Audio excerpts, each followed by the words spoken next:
Pemirsa, impor Pertamina minyak dalam mentah waktu dekat dan berencana kondensat meluncurkan bahan bakar selama bijak 4 atau bulan BBM pertama jenis tahun 2000 sekitar 50%. Hal ini dengan penambahan kapasitas kilang balik yang lebih ramah lingkungan karena Memang benar bahwa negara kita dikenal sebagai pengimpor minyak dan juga liquefied petroleum gas atau LPG sejak lebih dari 1 dekade lalu, terutama ketika produksi minyak mentah dalam negeri terus menurun, sementara kapasitas kilang bahan bakar minyak atau BBM tidak bertambah, namun permintaan justru terus meningkat.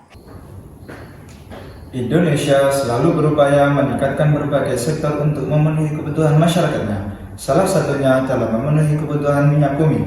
Namun, di Indonesia setiap tahun mengalami peningkatan konsumsi minyak bumi. Dilihat dari tabel Sumber British Petroleum Statistical Badan Pusat Statistik tahun 1996 sampai 2020, rata-rata konsumsi minyak bumi di Indonesia lebih tinggi dibandingkan tingkat produksi. Hal itu menyebabkan Indonesia perlu mengimpor minyak bumi dari luar guna memenuhi kebutuhan masyarakatnya. Dengan demikian, Indonesia terus mengalami defisit pada neraca perdagangan ekspor impor di sektor minyak bumi yang diiringi dengan peningkatan konsumsi dan penurunan terhadap produksi. Oleh karena itu, penelitian kami bertujuan untuk mencegah dan meminimalisir hal seperti itu akan terus-menerus terjadi dengan solusi menggantikan bahan bakar fosil dengan produksi bahan bakar alternatif atau biofuel dari biomasa limbah pertanian yaitu sekam padi dengan judul Sustainable Biogasolin diproduksi dari limbah sekam padi sebagai bahan bakar alternatif dalam mendukung transportasi berkelanjutan berbasis carbon neutrality. Mengapa sekam padi? Karena Indonesia menempati urutan keempat sebagai negara memproduksi beras terbesar di dunia. Oleh karena itu, Indonesia menghasilkan limbah padi yang cukup besar. Sekam padi adalah limbah penggilingan padi yang merupakan komoditas penting dari lahan basah. Salah satu cara untuk memberikan nilai tambah dari limbah sekam padi ini adalah dengan diproses untuk dijadikan bioil. Nah, seperti apa sih proses pembuatan bioil dari limbah sekam padi? Berikut merupakan proses pembuatan biogasolin.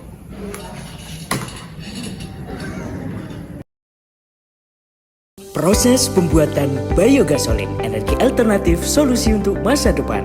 Yang pertama, menyiapkan bahan baku sekam padi.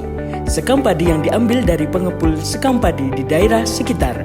Lalu sekam padi direndam, dibersihkan dan di oven selama 24 jam dengan suhu 110 Celcius. Yang kedua, melakukan proses pirolisis dengan memasukkan sekam padi ke dalam mesin pirolisis untuk dipanaskan selama 1 jam dan 1,5 jam dengan variasi suhu 250, 350, 450 derajat Celcius untuk mendapatkan bio oil. Yang ketiga, bio oil hasil dari pirolisis akan lanjut diproses destilasi dengan suhu 30 sampai 180 derajat Celcius untuk dapat mengurangi kandungan asam, kandungan air, serta menurunkan densitas dan viskositas sehingga dapat meningkatkan kualitas pembakaran. Dengan proses ini, produk yang dihasilkan yaitu biogasolin. Yang keempat, melakukan serangkaian uji kimia dan fisika pada produk biogasolin untuk mengetahui kualitas bahan bakar alternatif terhadap bahan bakar gasolin komersial. Tujuan dan manfaat.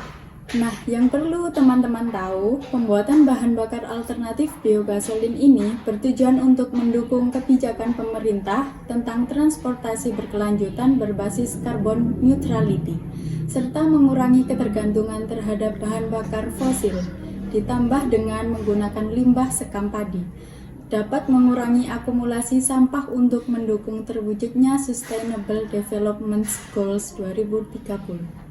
Demikian pengenalan program dari kami.